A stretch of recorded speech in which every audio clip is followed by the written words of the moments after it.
Hi everybody, I am Rosa de la Cruz from St. James School of Subic Incorporated. Now we're going to talk about variation. Variation has four kinds. First, direct variation. Second, inverse variation. Third, joint variation. Lastly, combined variation. Direct variation, y varies directly at x, where k is not equal to 0. The formula of direct variation is y is equal to kx. We can identify if the problem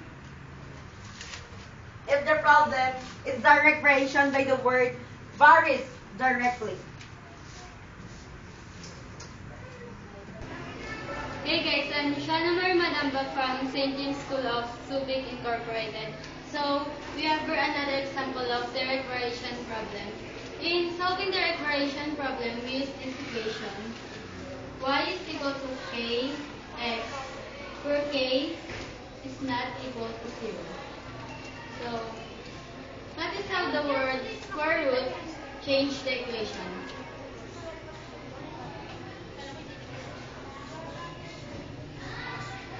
Substitute the given equation in the problem. So, substitute the value of y, which is 6, and the value of x, which is 256. Find the square root of 256. Divide both sides by 16. To cancel. So k is now 3 over 8.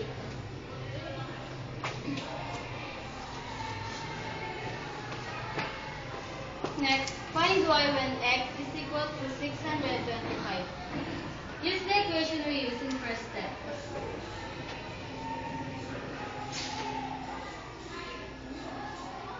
Substitute the value of k, which is 3 over 8.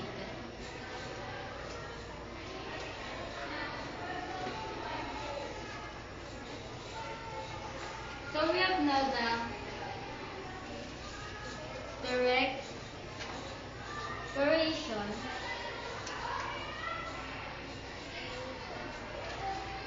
equation. Substitute the remaining given in the problem.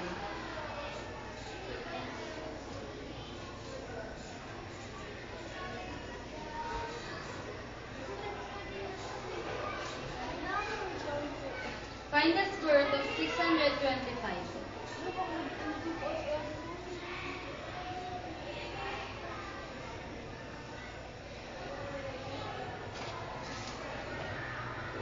Divide 3 over 8 multiply 3 over 8 to 25.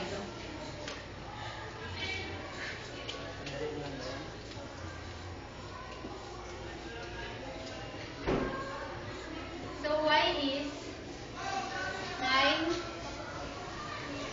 and 3 over 8. Y is equal to 9 and 3 over 8 when x is equal to 625.